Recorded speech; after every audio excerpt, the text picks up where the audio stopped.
So this is CS224 Advanced Algorithms.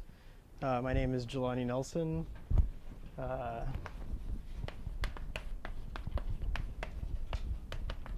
And we have a TF who's in the back. It's Jeffrey with his hand up.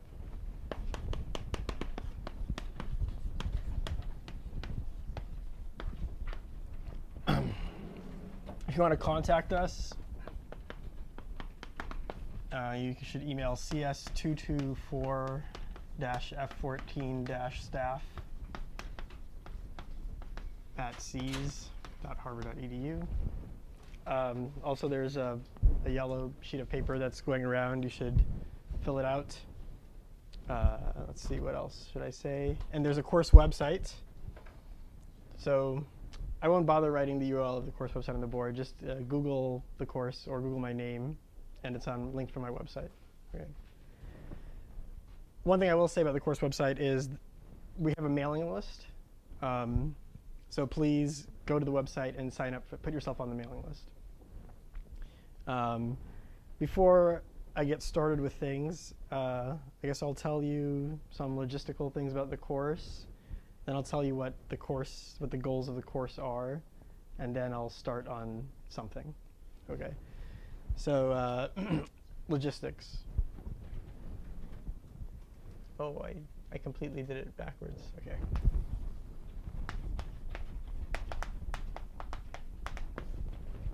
So there are 3 components to this course in terms of grading. One is scribing. And this is 10% of your grade. Basically, you just do it and you get the 10%. So there's no textbook for this course.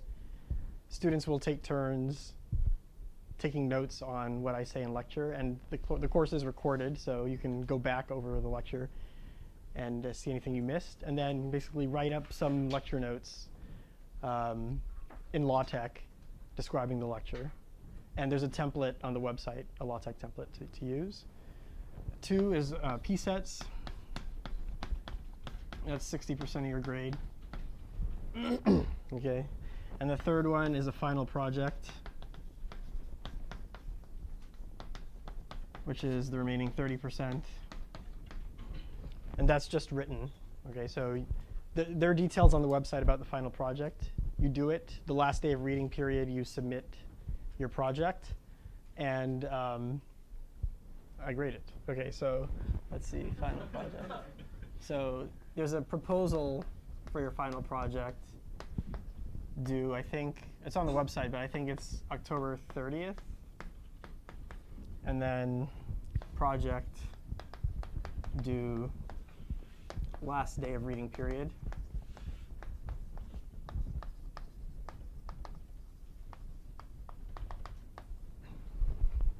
OK.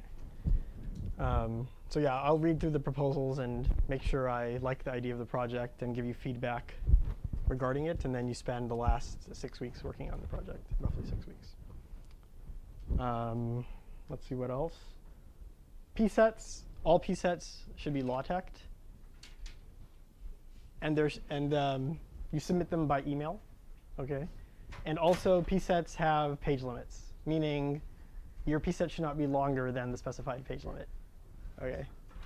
To avoid people just typing mindlessly if they don't know the answer to a problem. Okay, so actually, brief solutions are appreciated. There's one part of the course that, so we'll see how many people actually stay in this class. Right now, it looks like a lot, but it's shopping period. Depending on the final size of the class, or actually this will most likely happen, students will also take turns being graders.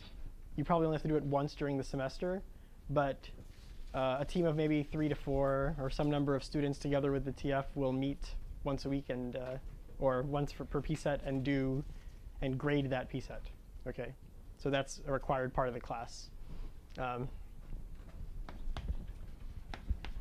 Students have to be graders at least once. OK, and these things are first come, first serve. you have to scribe at least once, possibly twice if the class gets very small. These things are first come, first serve, so if there's a date that you really want, you know you'll be available to scribe, for example, then sign up right away before it gets taken. Also, scribe notes are due the following day. So you have a little more than 24 hours to scribe your lecture notes. They're due 9 p.m. on the following day. Is there something I wanted to say about that? Yeah, I mean, I know it's a short amount of time, so just do the best job you can, and then I might make a pass over them myself and make some edits. OK, good. So I think that's all I want to say about logistics. Any questions about that?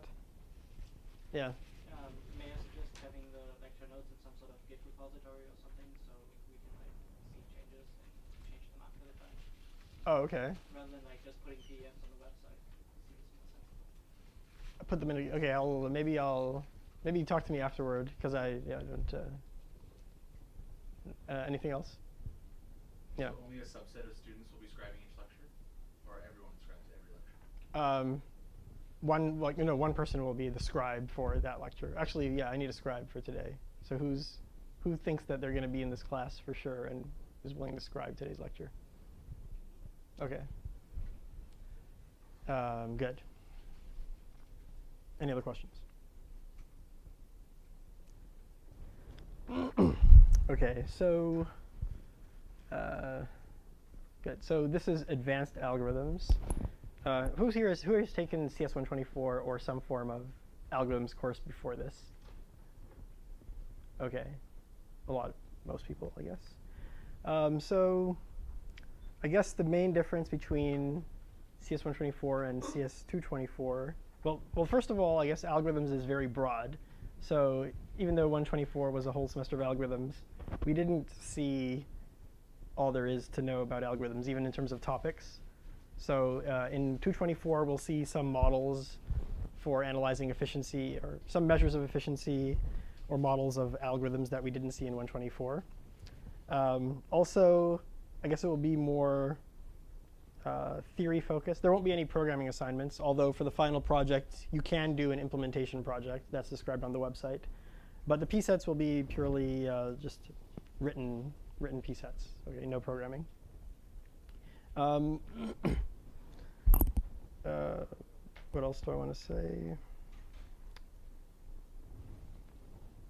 So I guess the goals of this course.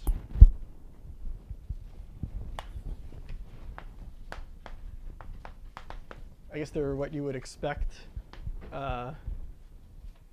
Increased ability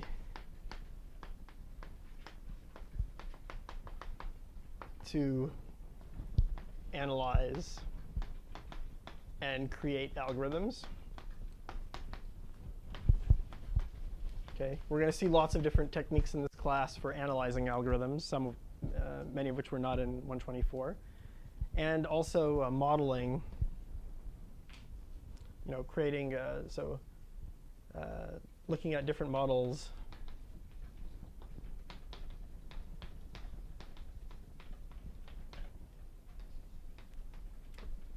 We're seeing inspiration from models, looking at different models within which to analyze algorithms. So in 124, we usually just looked at, say, running time. And running time, we didn't, I guess, really ever define it. It was just the number of steps of the algorithm. And we also looked at memory, minimizing the amount of memory used by the algorithm. But here there will be other parameters that we'll look at as well. OK. So I think I'm just going to get started. And I used the wrong board first.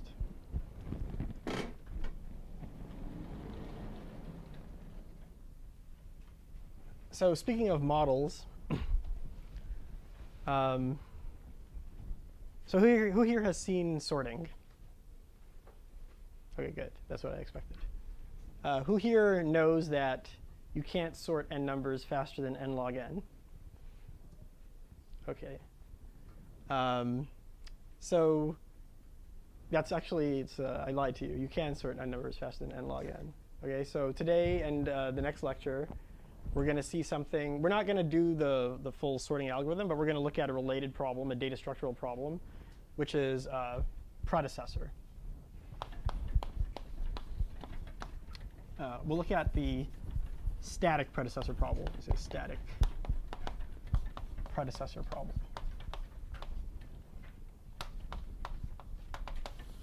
Okay, so this is a data structural problem. So the data structure represents a set S of items, x1 up to xn. Okay, and we support one kind of query,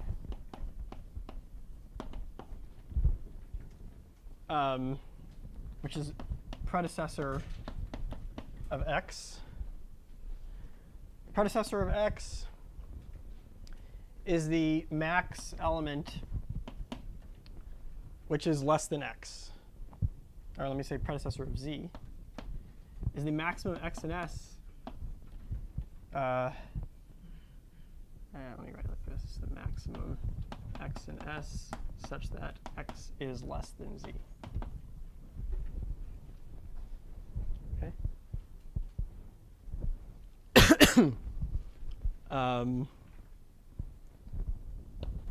We want low space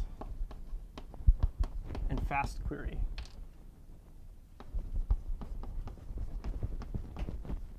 And this word, so predecessor, you see why that's there. Static, in data structure speak, static just means that the set S of items doesn't change. If you had said a dynamic data structural problem like dynamic predecessor, you'd also support the insertion and deletion of items. Okay. We'll also look at so static versus dynamic. Static, no insertions. Dynamic,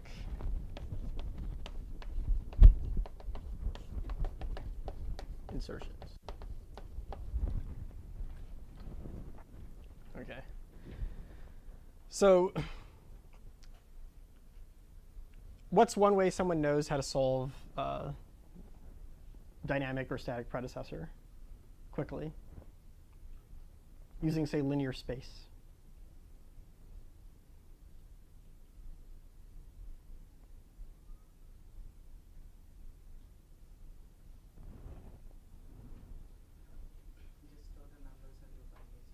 In a binary search tree. Oh, store the numbers and do binary search.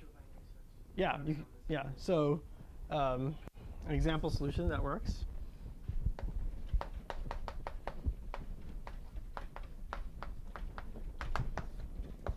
Store numbers sorted and then do binary search. Is this static or dynamic? Okay, so this is static, and what's the query time? Log n. Okay, and what if you wanted log n dynamic query time?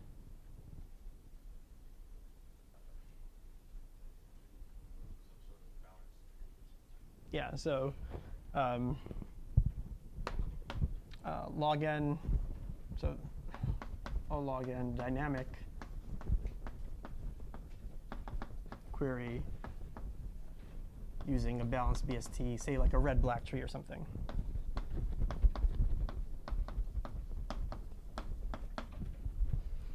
And the second solution also supports log n for updates, for insertions and deletions. OK. So if you use, I mean, this is not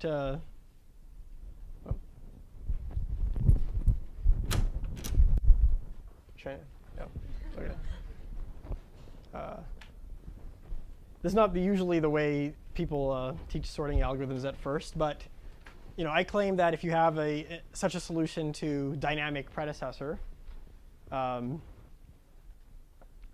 you can get, and let's say all the numbers are distinct, okay?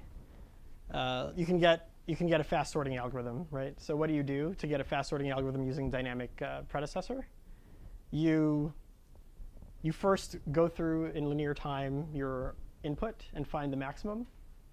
And then you go through the input again and just insert them all into a predecessor data structure. Okay, and then now you output the max, you compute its predecessor. Now you have the second biggest, compute its predecessor, et cetera. And you'll retrieve all the items in sorted order. So you've just sorted the elements using a dynamic predecessor data structure. Okay, and what I'm going to show you today and as well as Thursday is a faster dynamic predecessor, faster than log n. Okay, so actually, I won't exactly show you that. Today I'll show you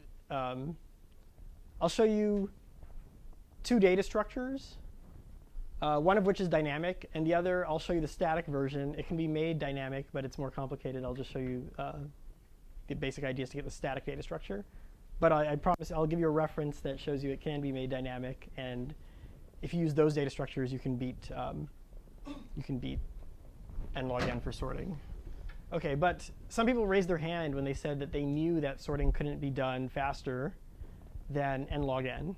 OK, so for the people who said they know sorting can't be done faster than n log n, what assumption are you making about the sorting algorithm?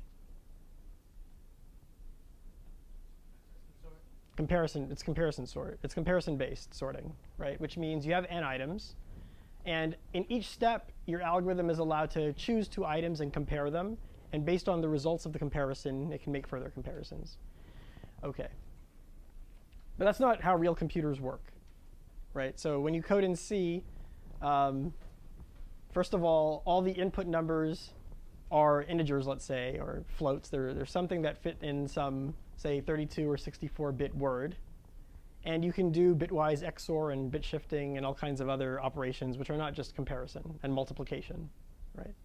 So that inspires the word RAM model.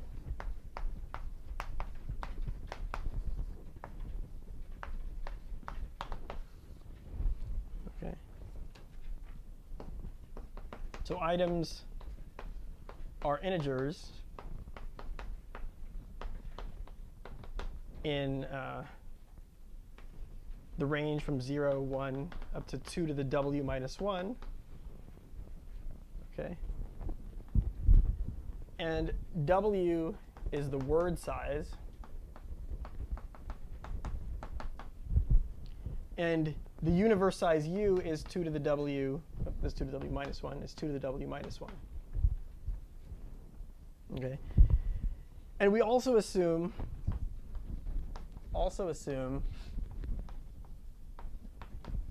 that pointers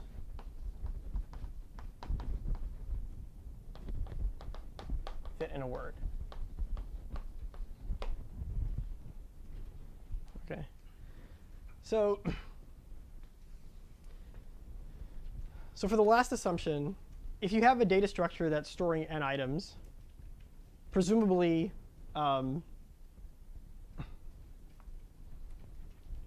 your data structure is using at least n space to even remember what the items were, right? So we know that space is at least n. OK. And if a pointer fits in a word, well, a pointer is what? An address into our space. So w should be at least log of the space, which we just said is at least log n. OK, so we're always going to assume that our word size w is at least log n. OK. And what I'm going to show you today and on Thursday are 2 different predecessor data structures that get different bounds. One is going to be better when w is small, like closer to log n. One is going to be better when w is very large. So 2 data structures.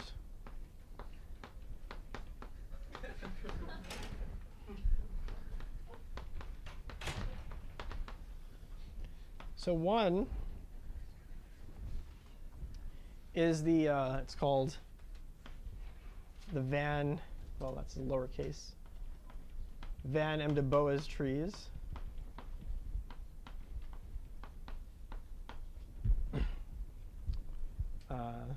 This is from what year? sometime in the 70s.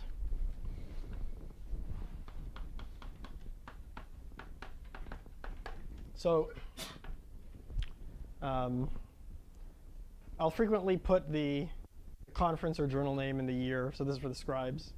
And this is due to Van Em de Boez. And if you Google it, you'll find a reference. So please put a reference in the scribe notes. And what this gets is update. This is dynamic, so it supports updates. Update and query are both going to be log W time. OK. And the second thing that I'm going to cover, and it's, and we're going to show also that, well, let me say something else. The unfortunate thing, though, is going to be that the space is going to be U. And I like linear space, independent of the universe size. Right? Imagine if you have a 64-bit machine, U is 2 to the 64. So I don't want to use 2 to the 64 space ever. And we'll see that this can be made theta n with randomization.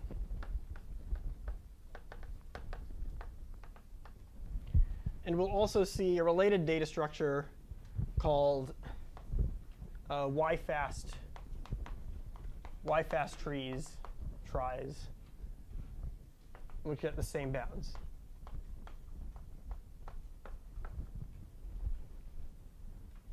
OK. And this is due to Willard in IPL 83. So originally, Van Em de Boez in his paper didn't get linear space. But the move from U space to linear space is going to turn out to be pretty simple.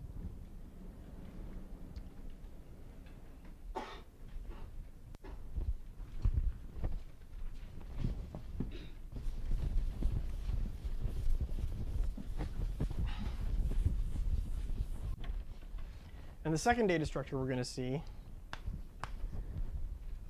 so this is the one that can be made dynamic, but I'm only going to present the static version in class. Otherwise, it gets too complicated. These are fusion trees.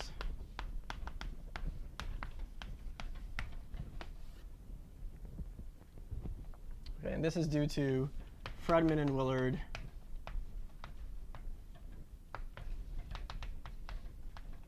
I believe in JCSS 93. OK.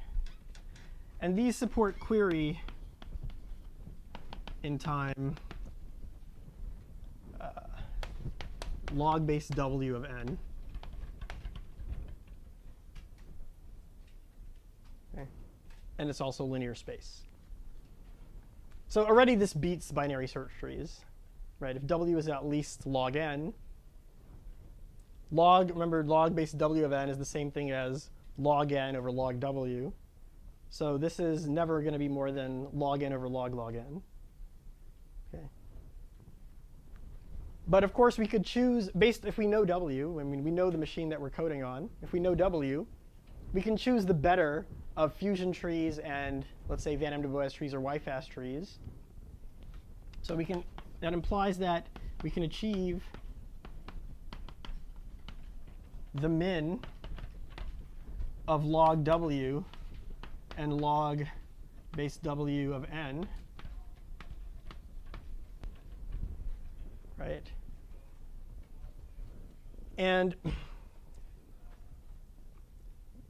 the min of this is, if we want to maximize this expression, we'll do it when these two things are equal, which means log W equals log n over log W, which means log n is the square of log W. Okay. So this will be always at most square root log n. Okay. Okay, good. And I mentioned that this can be made dynamic. So in particular, that means you can sort in time n times the square root of log n. Okay. Things that I won't cover in this class. This implies with dynamic fusion trees,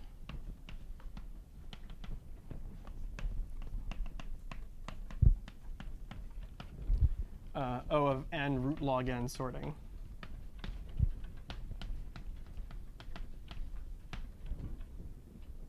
Okay. Question? So for sorting, why do we need dynamic rather than static logic? Okay, so there's going to be so there's an issue which I haven't discussed, which is the pre-processing time to actually create the data structure. Right.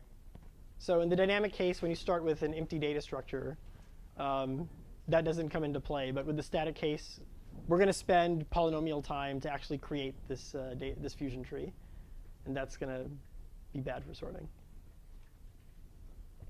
Any other questions? Okay. So you could ask, is n root log n the best sorting algorithm in this model?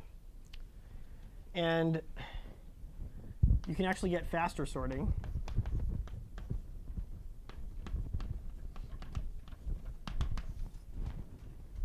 Okay.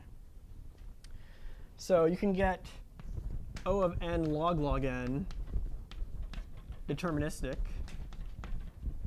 This is due to Hahn in Stock 2002. You can also get O of n square root log n, expected time randomized. This is due to Hahn and Thorup in Fox of 2002, which is about 5 months later.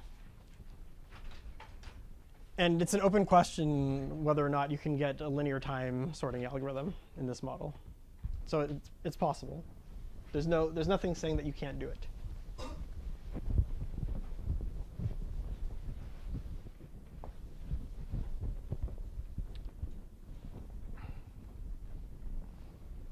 Okay. And let me go back to the word RAM model before I actually present the Van M. de Boas data structure. Okay, so I mentioned we can do more than just compare. So what can we do? So in word RAM,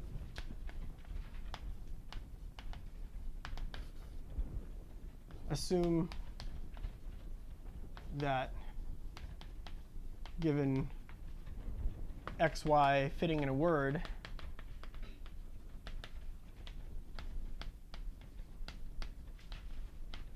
we can do basically all the things that you can do in, say, C. So you can do integer arithmetic, so plus, minus, divide, times, minus. And this is integer division, so it rounds down. Okay. You can also do bitwise negation, XOR, OR, and can't write and properly. Okay. And you can also do bit shifting with some fixed constant, or with each other. Or okay, yeah. So the result of the calculation, like in multiplication, that Yeah. also have to fit in a word, or that can be worked out? So we'll assume that for multiplication, it fits in 2 words. So the upper bits will be in the second word. Yeah.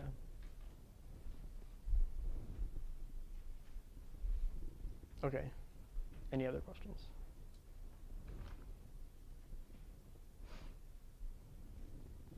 Though I think it's also accurate to say, we don't need to, I think, make that assumption. There could be integer overflow, in which case we'll get the overflow of the correct answer. But you can simulate multiplying bigger numbers using in the word RAM anyway. So maybe I'll leave that as an exercise. You might need to use a couple words yourself when you do the arithmetic. Okay. So we can do these in constant time. So just out of curiosity, who's seen Van M. de Boas trees? So one. Who's seen fusion trees? Okay. So okay, good. Just making sure I'm not teaching you something you've seen.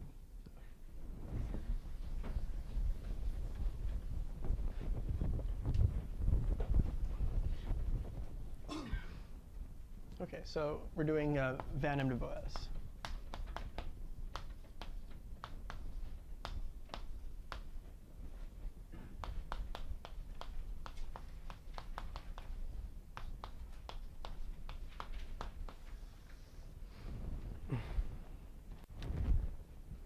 Okay.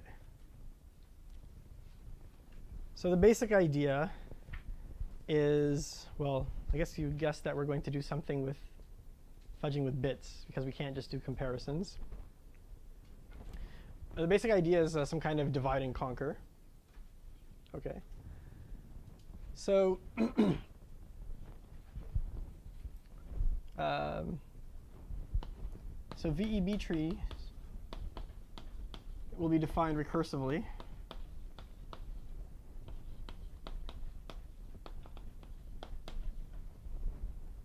Okay. So what a VEB tree will look like, and it'll be parameterized by the universe size. So let's say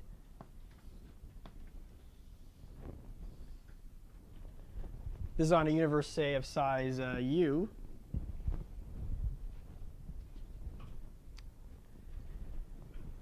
It will look like, if I open up what it looks like inside of that data structure,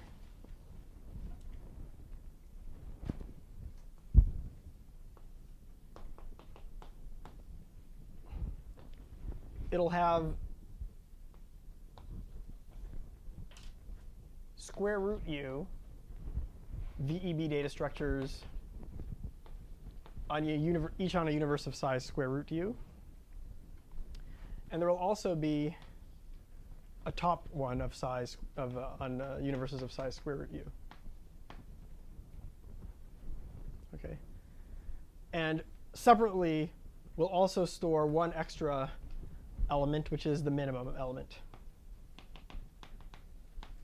in the data structure. And I'm going to say more.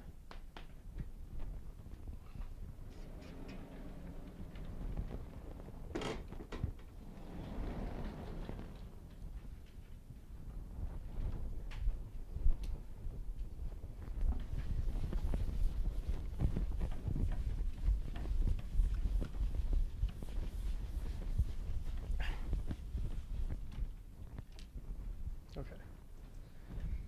So, let's say you're using some object-oriented programming language, and you wanted to declare the fields that your VEB data structure has.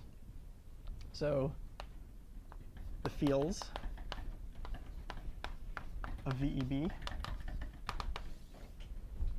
let's say on a size u universe, you would have an array of size root u, a root u size array.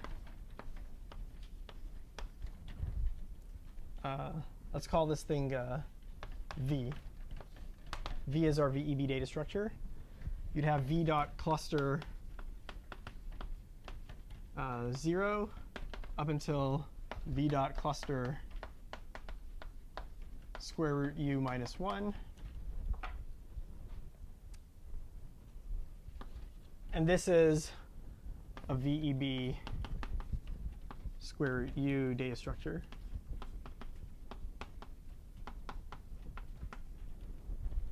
What I mean is the elements in here are numbers between 0 and square root u minus 1. We'll also store the max. Maybe I'll say that too. Let's say we also store the max. I'm going to write that down here. We also have a v dot summary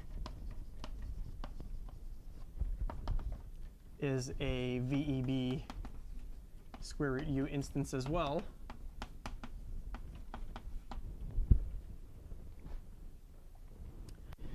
And v dot min, v dot max are integers in the range from 0 up to u minus 1. Okay.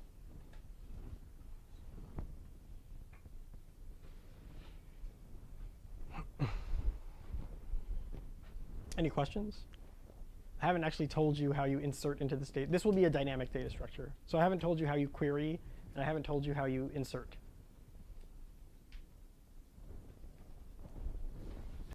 So let's see that.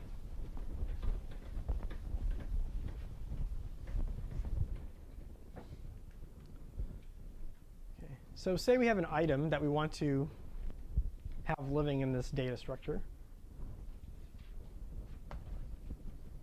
So x is some integer. Okay. So we can write x in binary.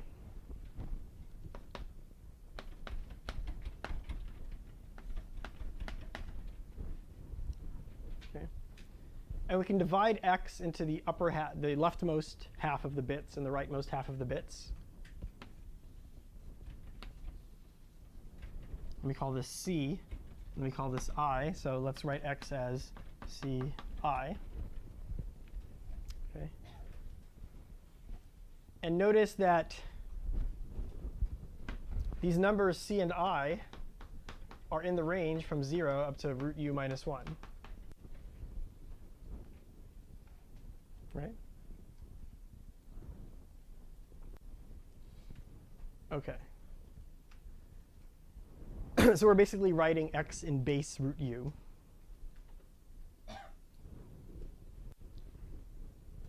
And the idea behind Van Em de Boas trees is that we will store, if x lives in the data structure, then we will store the number I in the cth cluster. OK? In this picture. OK. So now tell me, if given what I just said, how would you say do a query for the predecessor of x? And hopefully people agree that you can extract c and I each in constant time just by bitwise anding and shifting. OK. OK, so how would you search for the predecessor of x in this recursive data structure as I've defined it?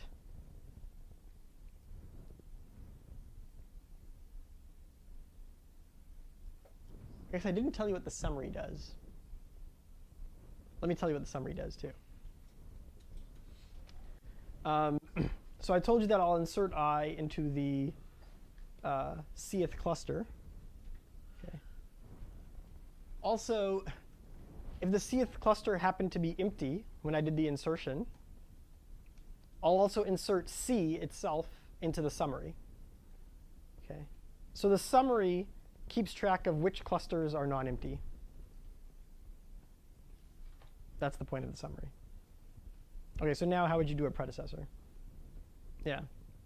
You have your query element, extract c of the query element, find look in that cluster, like do the recursive query on that cluster, and if it's the lowest element in that cluster, you find the next lowest non-empty cluster in the summary and look at the maximum. OK, yeah. So what you said works. There's one recursive call you could save, right? Which is, we store the min explicitly. Ah, yes. OK. So so let me just repeat what you said, but using that fact. Are you here for advanced algorithms? Yeah. Oh, okay. Well, yeah. Don't worry about that. Okay, so here's the idea, right? So I can extract C and I each in constant time using shifts and masking with and, bitwise and. And then what I do is I look in the Cth cluster, okay? And I look at the minimum element in the Cth cluster. If I'm bigger than it, then I know my predecessor lives in the same cluster as me, and I can just recursively do a predecessor in that cluster, a predecessor on I in that cluster. If there is no minimum element, if that cluster happened to be empty, or maybe I'm bigger than the min, bigger than or equal to the min, then I know my predecessor is not in my cluster. He's in the largest cluster before me that's not empty. And how do I find that? I find that by doing a predecessor on C in the summary. And then I return the max inside of that cluster. OK? OK, good. I don't need to recurse on that cluster. I just return the max. Good. So let me write that down.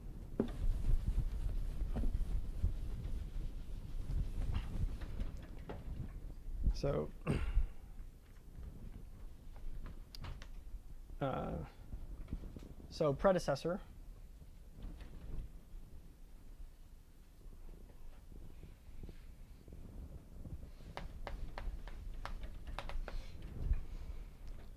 takes as input v as well as this x, which I write as ci. OK.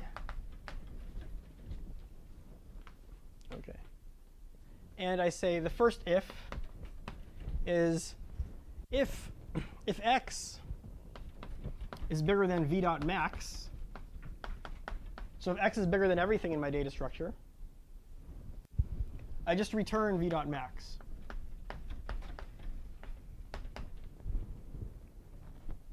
OK. Otherwise,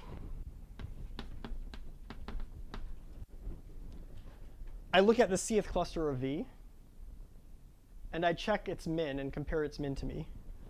Also v dot cluster C dot min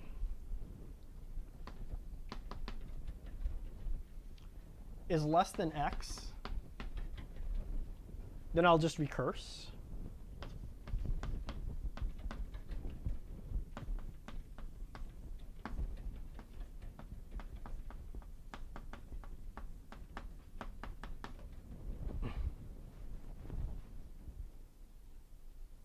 OK.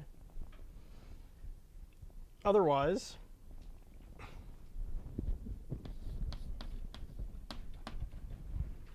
what? I have to look in the summary for the predecessor cluster.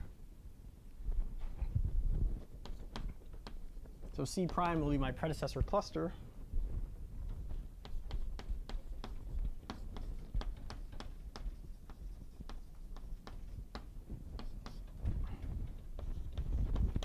And then I return the maximum element in that cluster.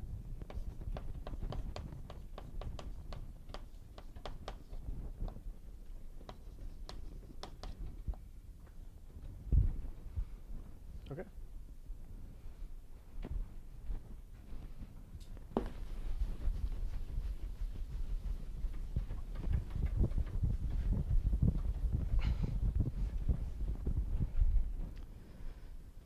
OK, so the next thing is the insertion algorithm.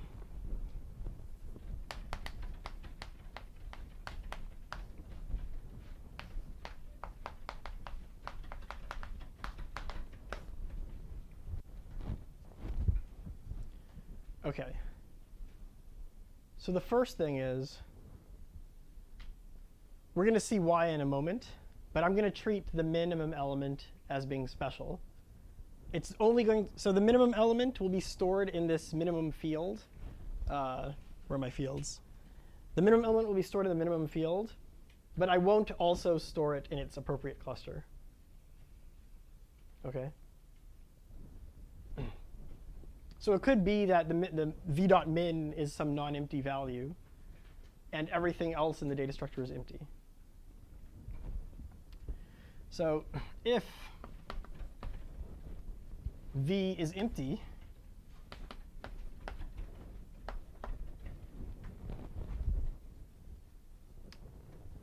I'm going to say V dot min gets assigned to X, and then I'll return.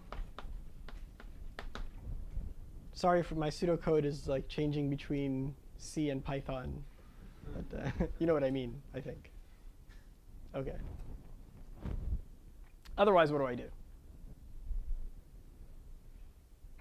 Based on what I've told you.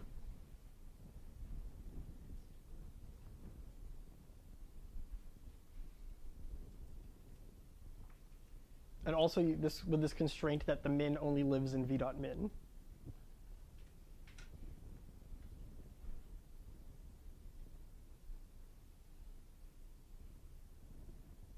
Well, I'll say one thing. If the min only lives out in v.min, I'll do if x is less than v.min, then I'll swap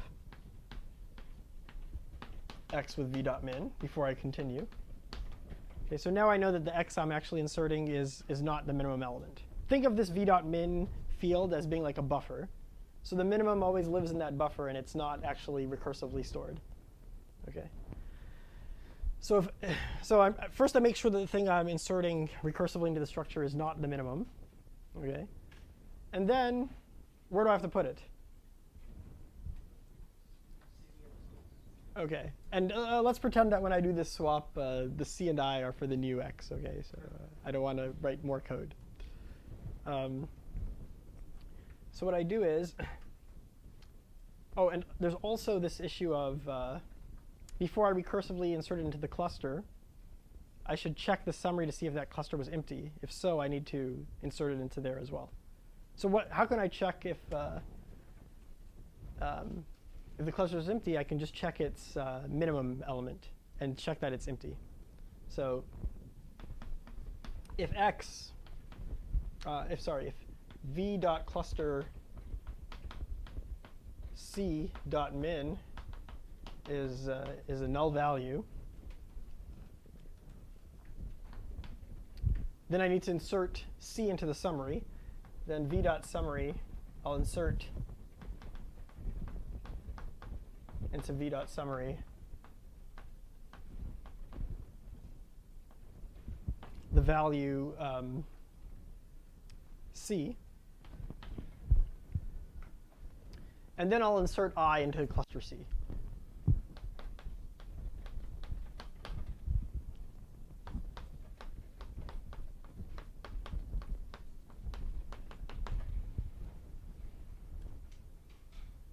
OK.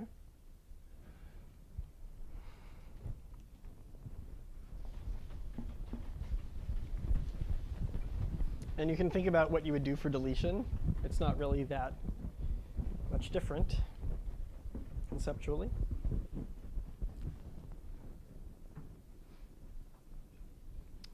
OK, so let's just analyze the running time of these procedures. So predecessor,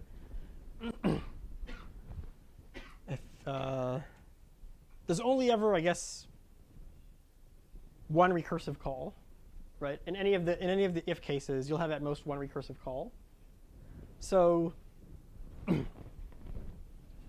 we have the recurrence. So for predecessor time,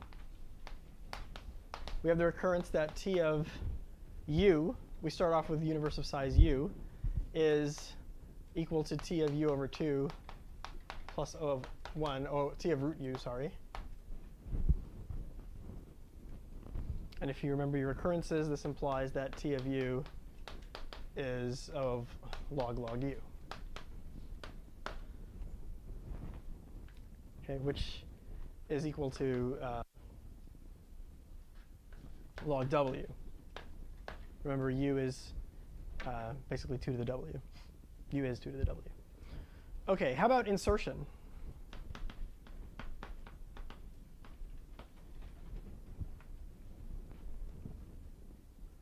Yeah. So accessing any element in the array is constant time and not log. Accessing any element in an array. Oh yeah. So yeah. Constant time and not log. That's right. So you can, in constant time, you can follow a pointer and read the value in that memory address. Okay. So how about insertion time? It looks a little worrisome, right? Because this if doesn't necessarily return after the if, right? So if v.cluster.min is empty, you insert it into the summary. And then you again do another insertion. So it looks like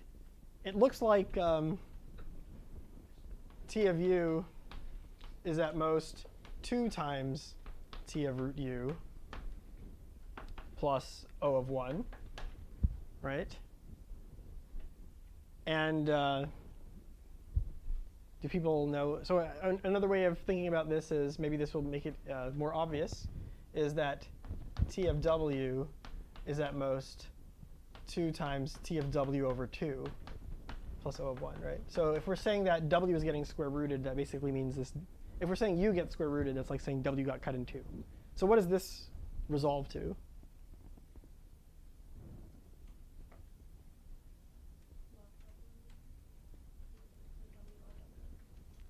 It should, yeah, w. OK. Yeah. So this solves the w. OK. So that's not great. We're trying to get log w here. But I claim that this is overly pessimistic. Why? We did the first insert. Yeah. C cluster is empty. That means that the second insert should be constant time because of the first if. Yeah, exactly. Right. So what Jarek said is, if this if actually happens, then the second if will be shallow and not recurse further, right? Because the second if will be in this case and will immediately return. Okay. So actually, this 2 really can be written as a 1. You can think about this one as, in that case, you can think about just moving this line here, and then this being another else, OK? And this implies that t of u is also O of log u.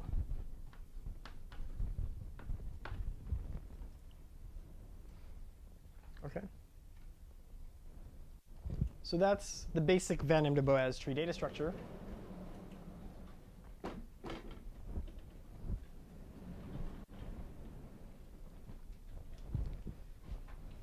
And that's also why we stored the min kind of separately, right? To make the insertion cost log u as opposed to w, which would be log u. Right. So if you don't store the min separately, then definitely not. If you actually like if you treat the min as the same as any other object and store it recursively in the data structure, then there will be times when you have to recursively insert into the summary and recursively insert into the cluster, and that will cost you, that will make things w. Yeah. Oh yeah, I keep forgetting about these maxes. Yeah. No, you don't have to. Yeah.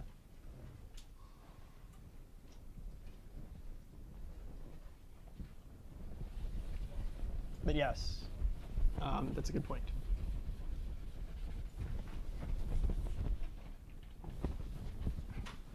And where's that paper that where people are signing up? Has it been passing around? Everyone saw the paper? Raise your hand if you didn't write your name down on that piece of paper. So toward the front, I guess.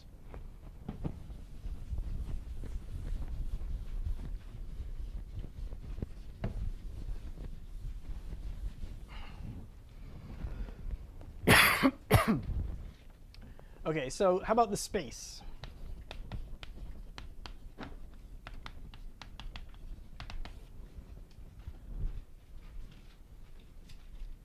What's the space of the Van M de Boas data structure? What's the recurrence, anyway?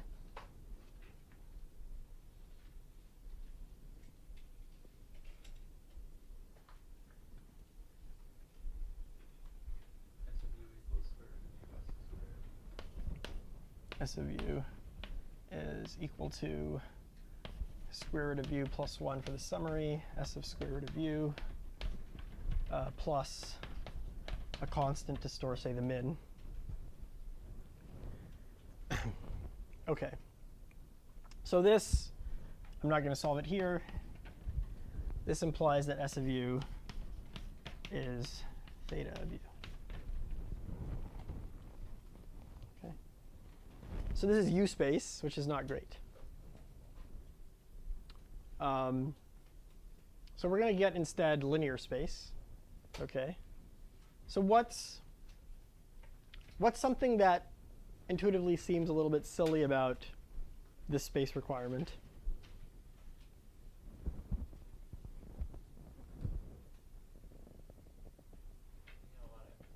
You have a lot of empty clusters, right? I mean, yeah, that's it.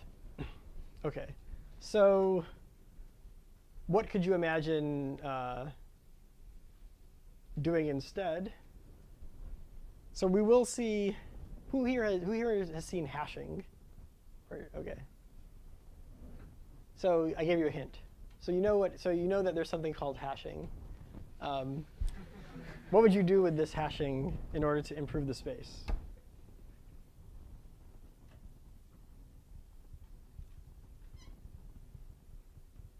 Instead of having a thing be an array, it would be a hash table. Yeah. So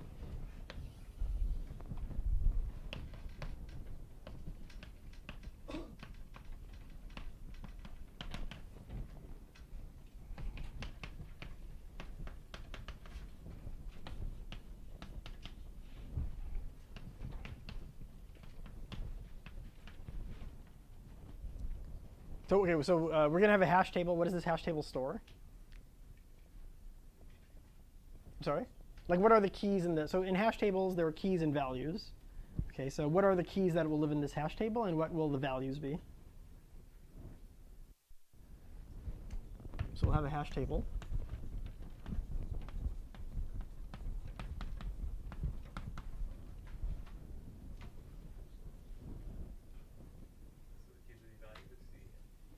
Keys will be, yes, the keys will be like these cluster IDs. OK, so keys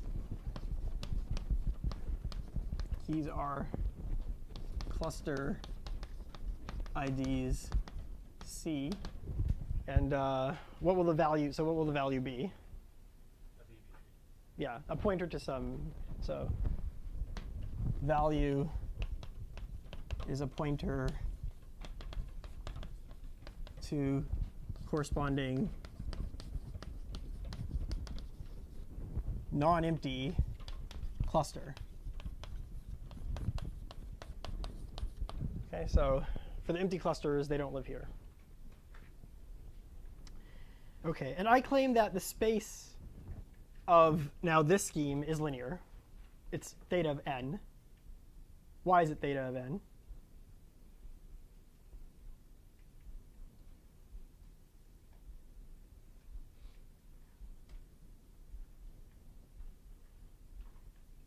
How would you account for all the space that's being used in a way that makes it clear it's theta of n?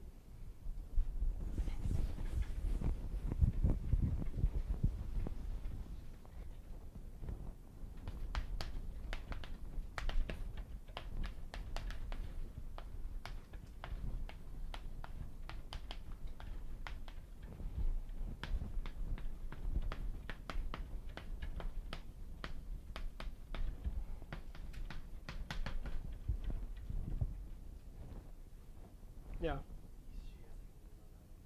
Yeah, each tree has a minimum element, right? So we can charge this pointer and value. This is like two words, right?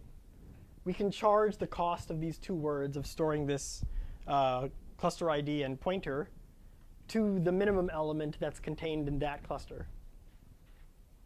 OK? And now each minimum element, each element is stored as a minimum somewhere. Okay, maybe at a leaf cluster in this recursion, but it's stored as a minimum somewhere. And each minimum element is charged exactly once in this way, right? It's charged in the parent VEB tree that contains it. So charge the cost of storing C pointer to cluster C to the minimum element of cluster C. Each minimum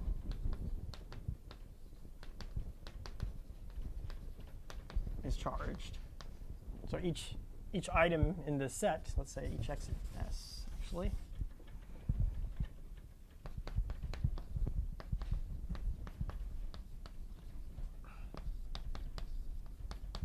is charged exactly once. Does that make sense? Questions about? Yeah. So this assumes that the hash table itself is a fixed size. This assumes that, yeah, so I guess I haven't covered hashing yet. We will see hashing later in the course. But it turns out that it's possible to, so first of all, let me say something about hashing. Maybe this will answer, tell me if it doesn't answer your question once I say it.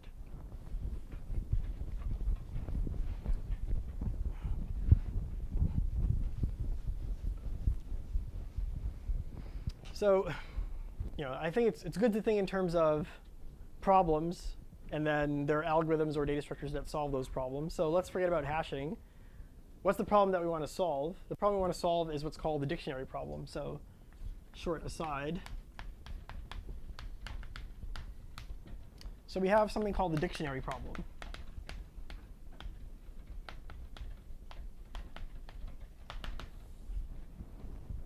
Okay.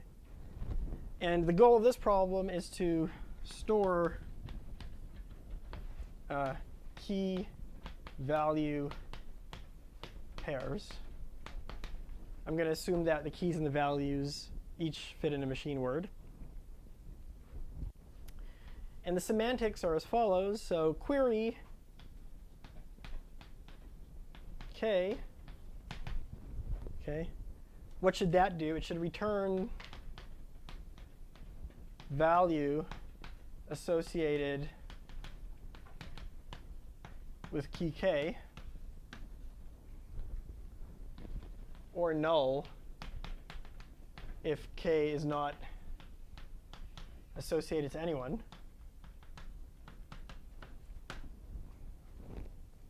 And there's also insert, or you can think of as associate. So insert a key with a value,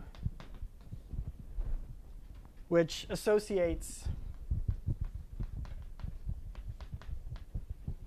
value v with key k.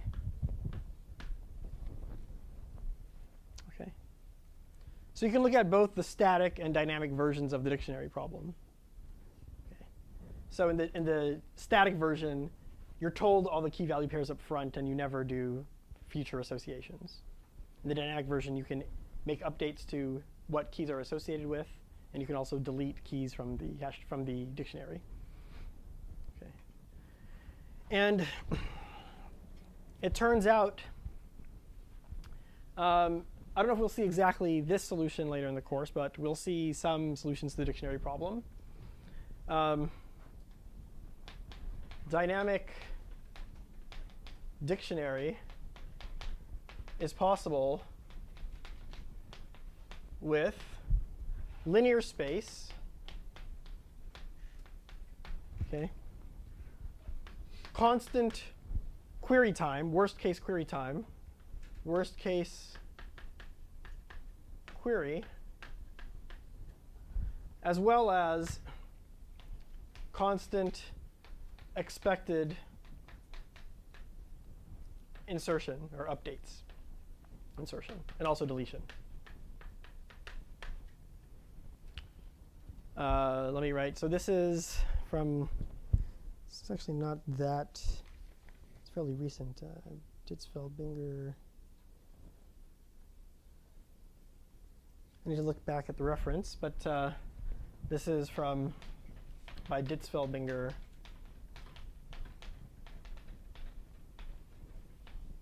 And others.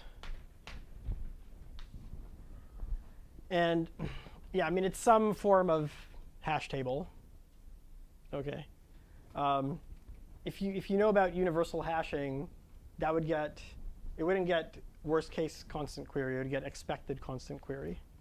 It turns out you can get worst case. But so yeah, the point is that whether it's expected or worst case, and actually you can even do better than expected constant time. You can do constant time with high probability.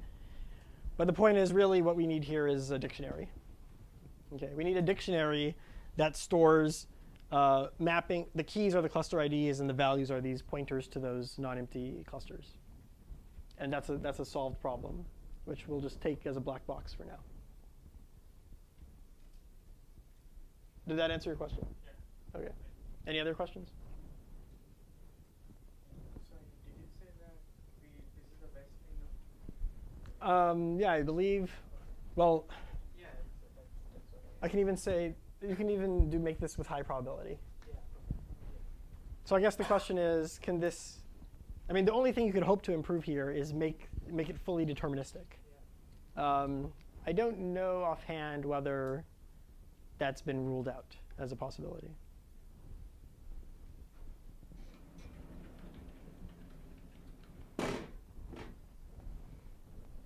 Okay, so I have about a little more than 15 minutes left. I mentioned that there's another data structure called a YFast tree or YFast trie, which also gets this bound.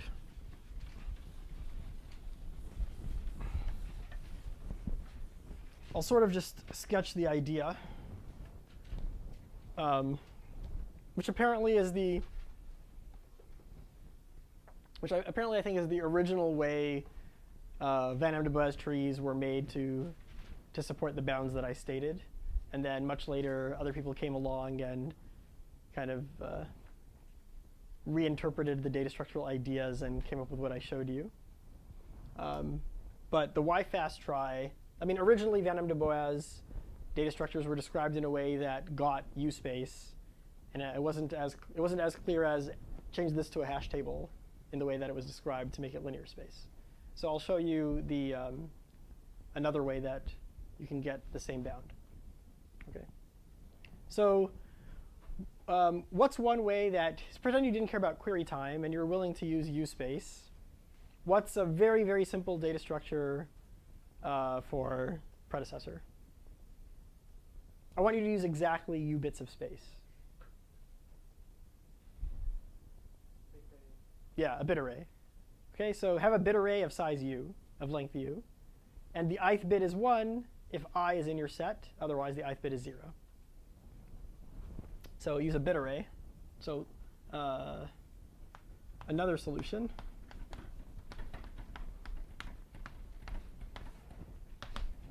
We can use a bit array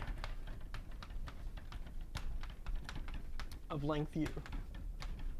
So let's say U is 16 or something. So 1, 0, 1, 1, 0, 0, 0, 1, 1, 1, 0, 1, 0, 0, 1, 1, 0, 0. OK? So this corresponds to elements 0, 1, 2, 3, up to 15. OK. And so what's the running time of predecessor now? It's U. OK, that's terrible. So we're going to make one small tweak to this, which is we're going to build a perfect binary tree over all of these leaves. And each internal node is going to store the OR of its two children.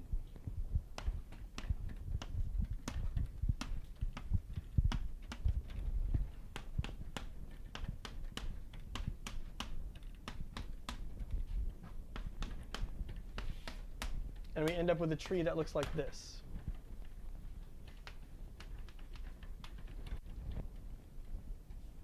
Okay. Now, suppose now someone gives me a 0.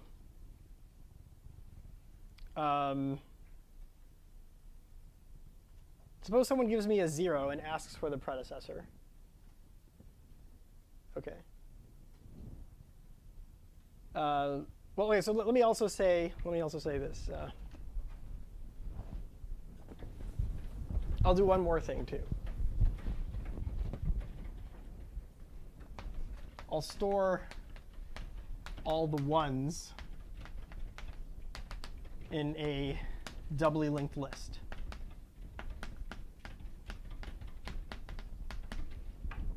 Okay. So suppose someone asked me for the predecessor of a 1. What would I do? Yeah, go back 1 in the linked list, constant time. Suppose someone asked me for a predecessor of a 0. So for example, they asked me for the predecessor of this element. Okay. What would I do? Okay, and then what? Okay, so I go up. So I go up the tree until I find a 1. Okay, and then I know that. So here, when I transitioned into a 1, I went up this way. Right?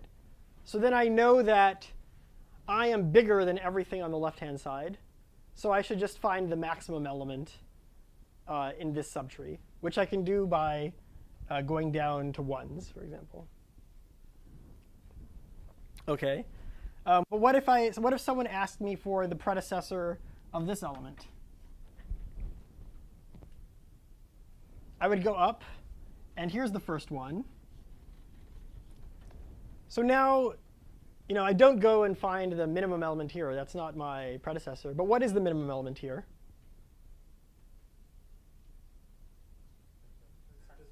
It's my successor. The minimum element here is my successor. And all the 1s are stored in a doubly linked list. So I can just go back 1, and that will be my predecessor.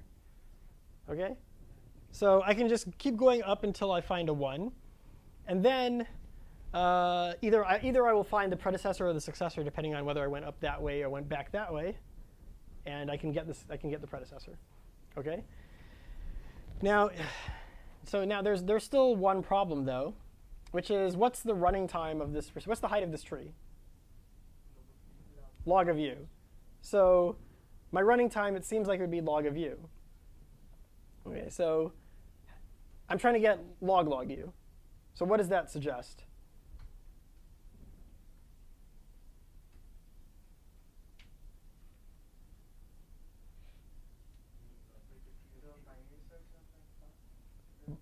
Binary search. Yeah, actually, I do want to do a binary search. But can you justify where am I doing a binary search and why am I doing a binary search? OK. And you want to find the lowest one. The lowest one, right? So, so the point exactly. So the point is on any leaf to root path,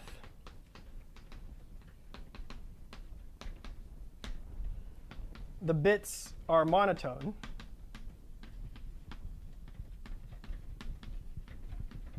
OK. Meaning that they're 0 for a while, and then they're 1 after that. So I can binary search and find the first one. And that will give me log u. There's still a catch, though, which is how do I binary search on following pointers? Right? Like if I need to follow 7 pointers, I need to actually follow them. How can I just access the guy who's 7 above me? Right? You see what I mean? Any ideas on that? Yeah. If we store it the right way, like pointer arithmetic? Yeah. So if it's stored the right way, so what's the right way? An array, I guess. Yeah. So you could store this entire tree. So I don't know if people remember binary heaps. You could store this entire tree as an array. This is index 0. That's index 1, and that's index 2. So in general, let me write this. Store tree as an array,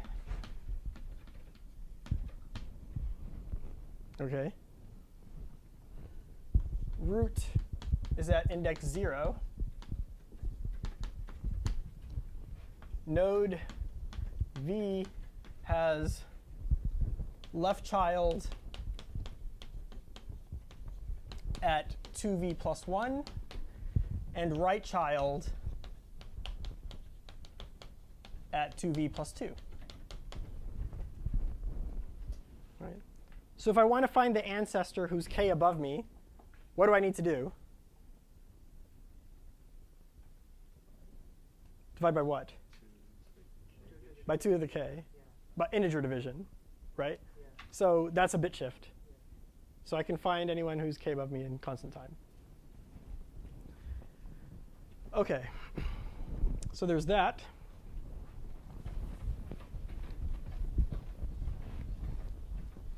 So this implies can find kth ancestor in constant time by doing bit shift to the right by k. That's a bit shift. OK. Another thing you could do,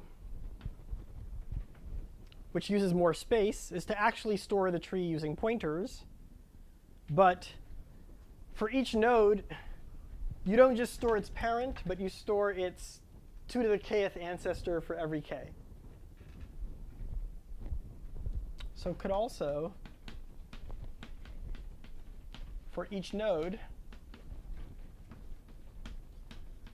store its 2 to the kth ancestor for each k going from 0 up to log u, because the tree has height log u. That would make the space of the data structure u times log u, or u times log w.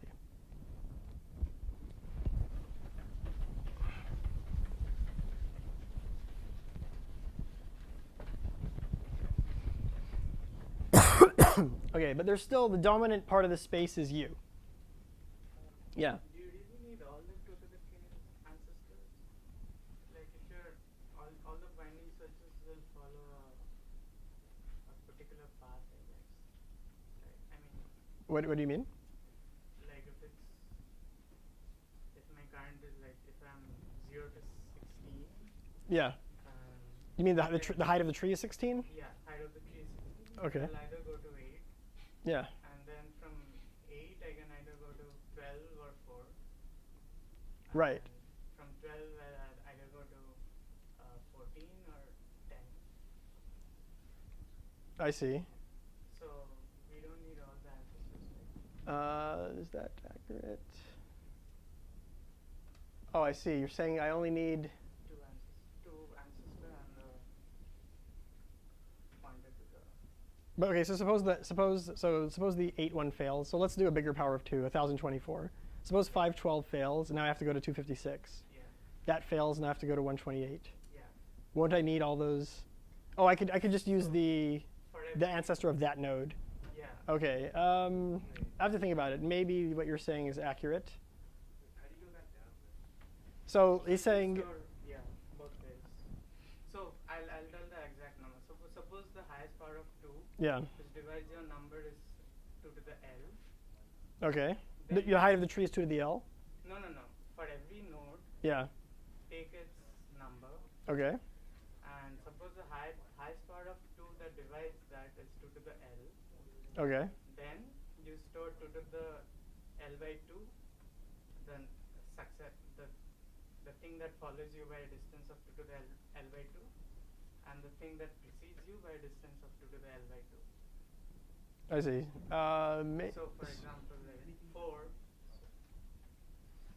OK. Well, maybe what you're saying, I have to think about what you're saying. But anyway, I'm going to do better space right now because I'm still using U space. I'm still using more than U space. And I want to use linear space. So here's, the main trick to getting linear space in the Van de Boas data structure was to use a hash table to store non-empty clusters. So I want to do something similar here. Okay, so any thoughts? Again, using hash tables.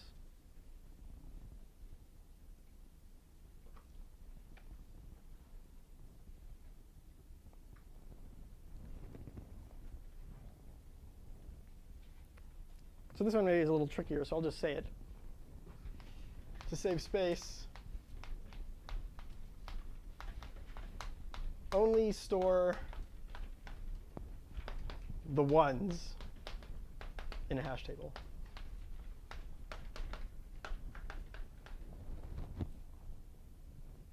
Okay.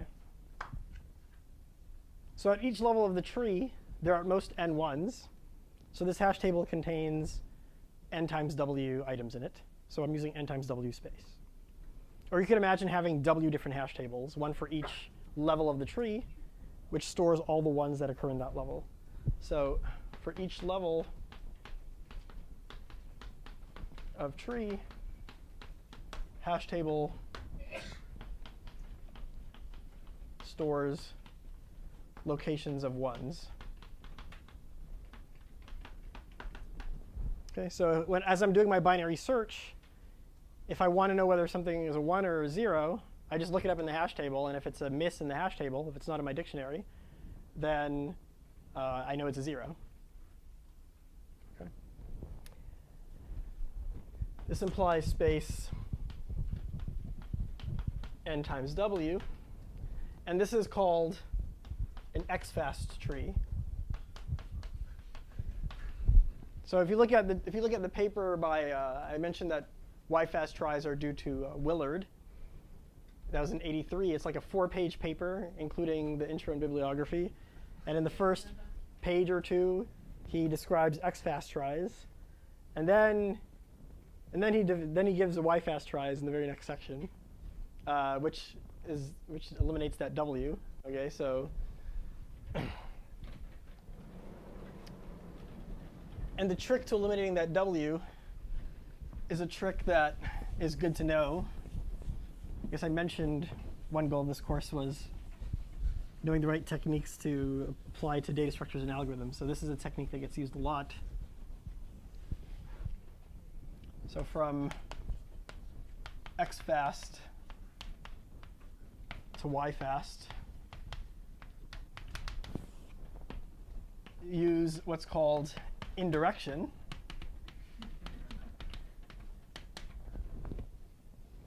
Okay, so the basic idea is I'll have my data structure. Okay, I'll have my XFAST try. It takes NW space. This is an XFAST try on n over w items. What do you know? It uses n space. But what's each item? So these are my n over w items. Each item, if you open it up, it's actually like a super item that contains roughly w items.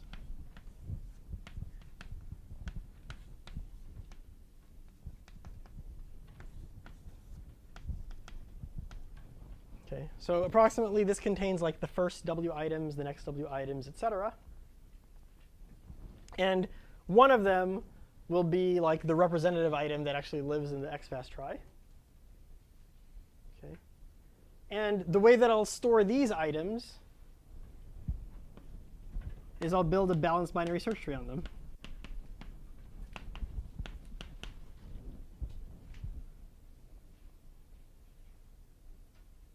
Okay. Are the first item the smallest W one? Yes. Theta W, let's say. So, there's a problem besides the space. Okay, so I'm basically, there's 1 minute left. Let me just say this. I'll just sketch this. You've already seen a solution that gets this bound. So, if you want to see the full details of the YFAST try, you can read about it on your own, but I just want to give you a flavor of what's going on here. So the space is NW, OK? But actually, the time is also W instead of log W. Why is the time W?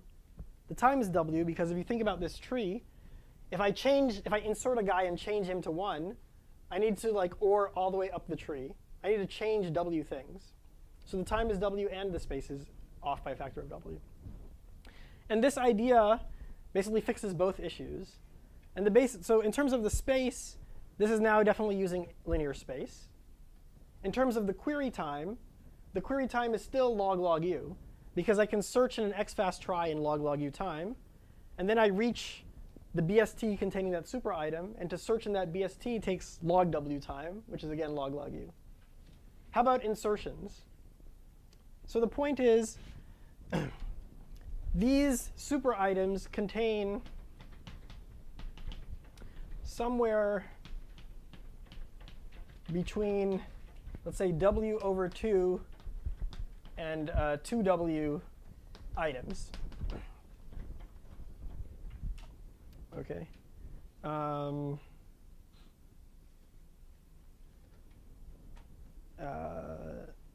So they're going to contain theta w items.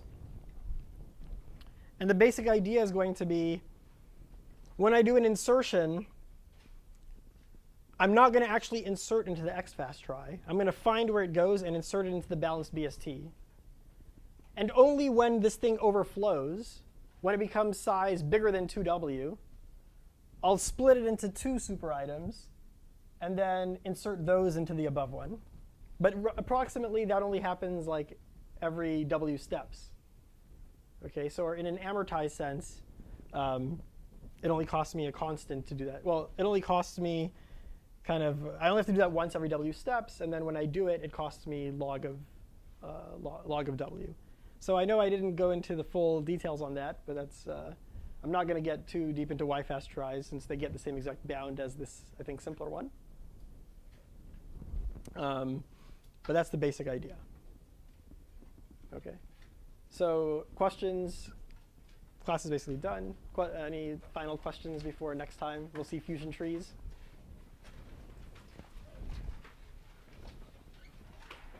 Oh. And actually, I do want to say one thing, which is, so I told you the bounds for fusion trees, and I told you the bounds for Van Em de Boas trees. There's actually a paper that shows a matching lower bound, which shows that you can never do better than the min of Van Em de Boas and fusion trees, or a slightly tweaked version of Van Em de Boas.